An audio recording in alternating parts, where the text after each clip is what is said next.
God. I think it's downright selfish of you the way you make us worry so much. He was a beautiful human being. But you know what? On his deathbed, he wanted you to know that he was Sorry. Cicely Tyson, a famous actress, passed away at 96. But now at 78, her daughter has spoken out about some of the stories people have been talking about. What exactly did she reveal? How will this change what we know about Cicely Tyson's life? My mother, I don't know what she wanted me to be. She thought that I was going to live in the den of iniquity. Let's dive into the details and find out. I was a very shy child. If you got 15 minutes of words out of me, you got plenty. Cicely Tyson never planned on becoming an actor, but life had different plans for her. When asked how she got into acting, she shared with NPR that she was a shy child and didn't speak much. However, she was always a great observer, watching people closely. You know, I was a thinker. I sucked this finger until I was 12 years old. That's why I have these buck teeth. It wasn't until later that she realized she could express herself through the characters she played. I am an observer of human nature and the dreamer of audacious dreams. She also mentioned in an interview with Ella that she never thought of being an actress. Growing up in a religious family, she spent most of her time in church. Church life, where she listened to music and performances, helped her develop the skills she would later use in acting, even if she didn't know it at the time. Cicely's journey into acting came about by accident. She was working as a typist in New York City and often went shopping during her lunch breaks. One day, while she was at Lord & Taylor on Fifth Avenue, a photographer from Ebony magazine tapped her on the shoulder. He asked if she was a model, and when she said no, he told her she should be. This led her to start sending photos to modeling agencies.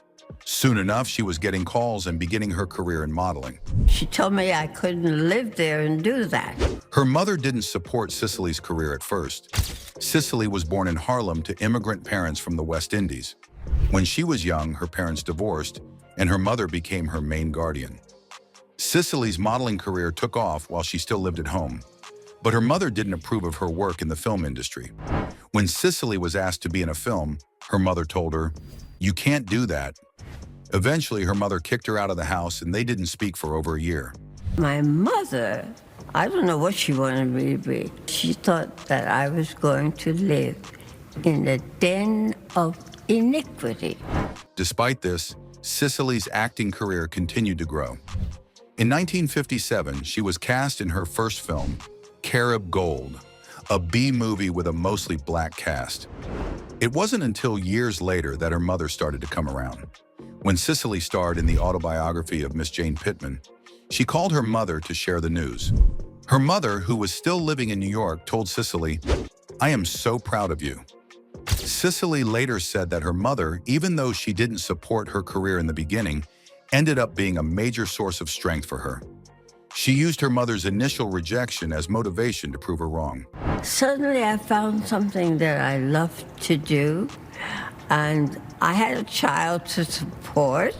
One of the things she kept private was her relationship with her daughter, whom she referred to as Joan in her memoir, Just As I Am. This was not her daughter's real name, as Cicely wanted to respect her privacy. In the book, Cicely wrote a heartfelt dedication to Joan, saying that her daughter had paid the greatest price for her career and ended with "Love, Mom." Cicely had Joan when she was just 18 years old. In 1942, Cicely married Kenneth Franklin, and the next year in 1943, they had their daughter. Unfortunately, Cicely and Kenneth's marriage didn't last long, and they divorced when Joan was only 2 years old. After the divorce, Cicely went to live with her mother and worked hard to support herself and Joan. As Cicely's career grew, she had to send Joan to a boarding school far away. Cicely wrote about how painful this distance was for both of them. Tyson says she never publicly spoke about her daughter because her daughter felt Tyson's visibility was already enough to bear. So in her effort to ensure she wasn't further pushed into a spotlight, Tyson made the promise to guarantee her child had privacy.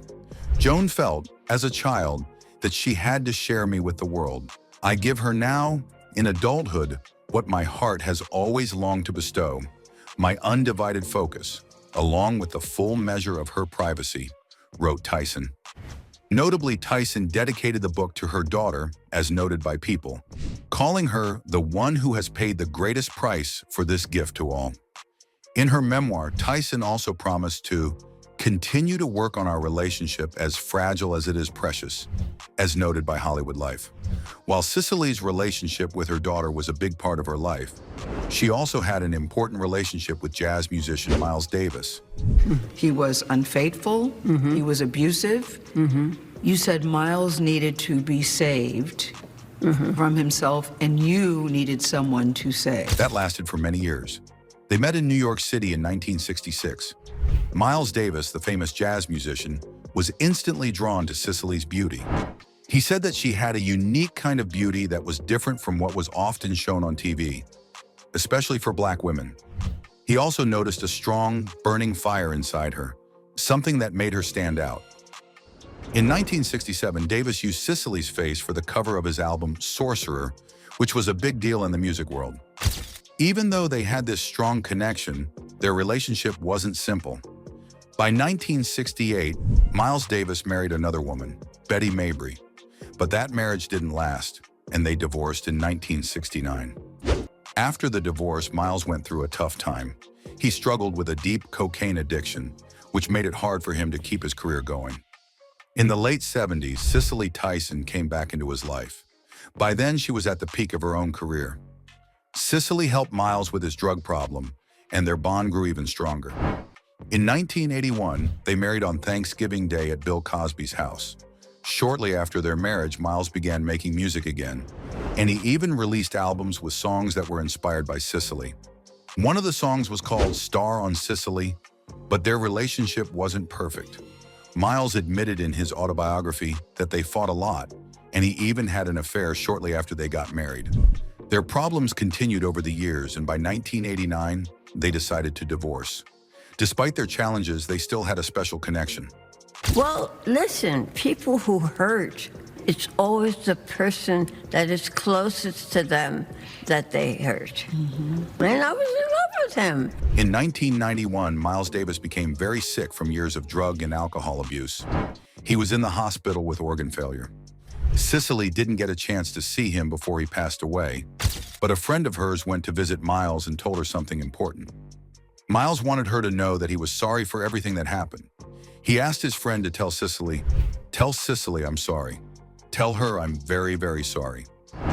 He was a beautiful human being. But you know what? On his deathbed, he wanted you to know that he was Sorry. Tyson's career was full of challenges, and much of it had to do with the racial barriers she faced in Hollywood. As a Black woman, Tyson knew that opportunities for actresses of color were limited. Tyson was never one to stay quiet about what she faced. She would often speak out about how Black actors were treated. For instance, she talked about how Black actresses were sometimes pushed into roles that were insulting or stereotypical. These were the kinds of roles that only showed Black characters in negative lights, like criminals or maids. Tyson refused to take on these roles because she believed they hurt the reputation of Black people. Turned down an Academy Award-nominated role. In 1972, Cicely Tyson starred in the film Sounder, a children's film about a family of sharecroppers and their dog, Sounder. This role earned Tyson an Academy Award nomination for Best Actress in a Leading Role, making her the second Black woman to receive this honor. After the success of Sounder, she was offered the leading role in the film Claudine. In an interview with Time magazine, Cicely recalled, "I once turned down a movie that everybody thought I was crazy to do because it wasn't the kind of woman I wanted to project. Another actress did it, and she got a nomination for an Oscar. That woman was Diane Carroll, who played the title role in Claudine. Cicely said, "It has never been easy for us to get roles. Roles of enough substance, of any substance." Despite the scarcity of roles, Cicely Tyson remained picky about which ones she took. She cared a lot about how her image as a Black woman was projected, and it was a decision she never regretted. Whenever I'm offered a script, what I'm interested in when I get it is why me? Who was that character, and why did they want me to play it? A week after turning down Claudine, she was given the chance to play Jane Pittman in the autobiography of Miss Jane Pittman, for which she won 2 Emmys and became well-known. The autobiography of Miss Jane Pittman was a made-for-TV movie about a woman who was 110 years old in the 1960s and a former slave. When discussing her preparation for the role of Pittman to Elle, Cicely said, "I did a tremendous amount of research. I need to feel as though I am in the person's skin." To get the hang of playing an elderly person, she visited a nursing home and spent time with those older than her, noting how they talked, walked, and held themselves. According to The Hollywood Reporter, the TV movie racked up 13 Emmy nominations, not to mention 2 more wins for Tyson, who said that the movie marked the end of my anonymity. And when I get to the point where I feel like her skin has fitted my arm or my mind movement, then I know there's something about her. In 2013, Cicely Tyson starred in the Broadway revival of The Trip to Bountiful. To prepare for the role, she went to Texas, where the play was set, because she had never been there before. In her interview with Time, she said, "I was just going to get a ticket and fly out there and roam around and eat and smell and dance and sing and whatever she did." But CBS decided to make an entire behind-the-scenes documentary about her trip. She visited the small town of Wharton, where the playwright Horton Foote grew up and wrote about in Bountiful. Cicely Tyson won a Tony Award for performance.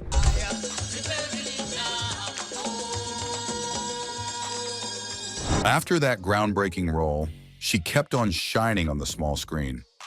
Then Cicely formed a strong friendship with Alex Haley, the author of Roots, before she played a role in the TV series based on his book. After reading Roots, Tyson met with Haley and was deeply moved by his story.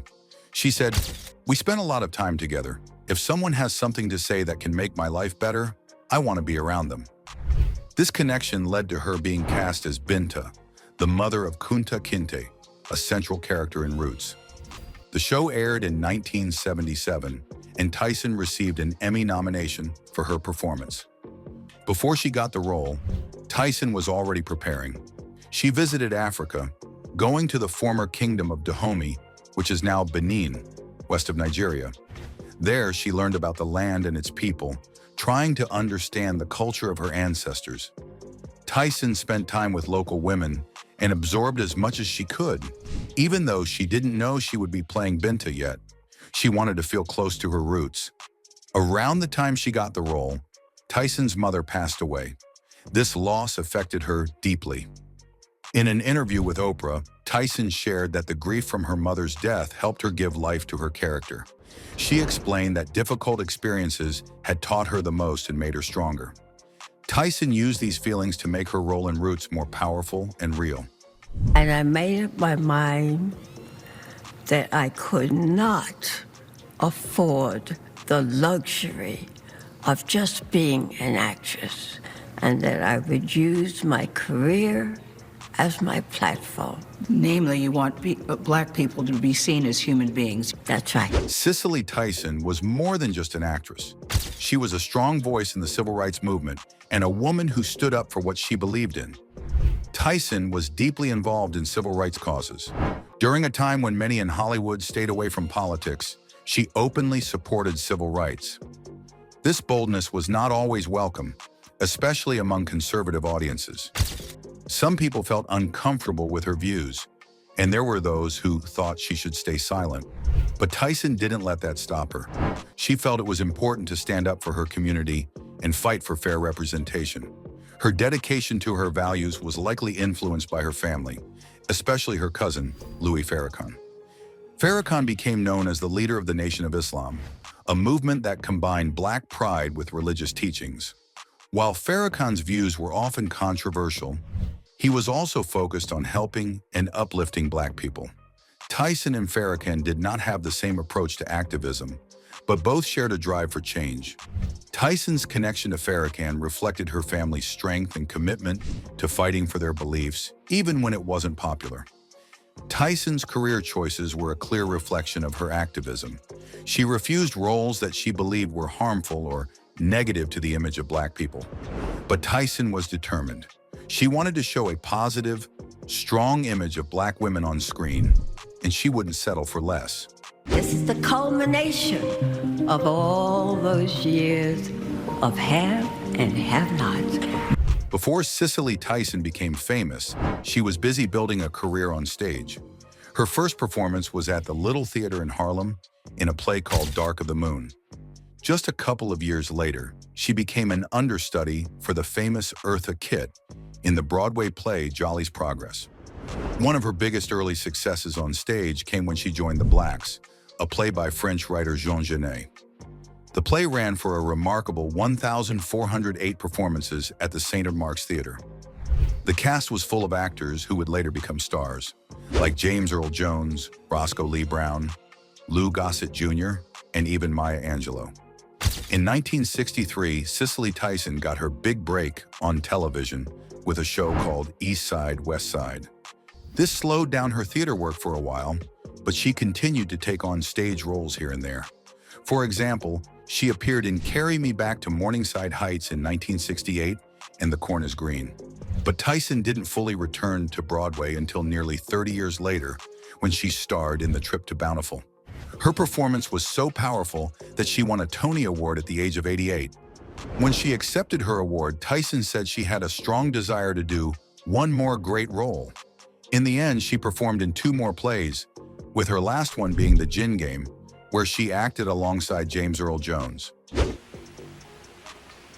I found out if I get that card, it don't matter. I can't get a job. Cicely said she is often credited for starting the natural hair movement. In 1962, she auditioned for a role in a CBS drama called Between Yesterday and Today. Cicely said, "They told me to leave my hair straightened, but I knew this woman. Her role would wear her hair natural. She went to a barber shop in Harlem and had them cut her hair short and shampoo it. On set, she kept her hair covered until it was time to shoot. When the director saw her hair, short and natural, he said, 'I wanted to ask you to do it, but I didn't have the nerve.' Even for an East Side, West Side TV show, she decided to keep her hair natural. The studio received letters, some praising the decision and some criticizing it. According to Cicely, other people told me I was in a position to glorify Black women, and I had disgraced them instead. I was not trying to be groundbreaking that day, but that one small choice still has effects today." According to HuffPost, she also caused a stir when she wore cornrows in the film Sounder. Cicely said, "Every time I changed a hairdo, it had not to do with me. It had to do with authenticating the character that I was playing." Cicely Tyson received many honors in her life. On November 22, 2016, at the age of 91, she was awarded the Presidential Medal of Freedom by President Barack Obama. This is the highest civilian award in the United States. When he presented the award, Obama said Tyson didn't just shine as an actress. She had changed history by choosing roles that showed strong, deep characters. Tyson wanted to play characters that would uplift and represent Black people with pride and strength. And I made up my mind that I could not afford the luxury of just being an actress, and that I would use my career as my platform. Namely, you want Black people to be seen as human beings. That's right. In 2018, Turner Classic Movies honored Tyson with a special hand and footprint ceremony at Grauman's Chinese Theater in Hollywood.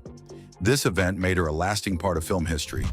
Then, in 2019, Tyson made history again by becoming the first Black woman to receive an honorary Academy Award. At 94, she walked the red carpet, showing the world her grace and timeless spirit. Cicely Tyson continued to work until the very end of her life. She passed away on January 28, 2021, at the age of 96, just 2 days after releasing her memoir, Just As I Am. She was in the middle of a book tour and had just done an interview with Live with Ryan and Kelly the day before she died.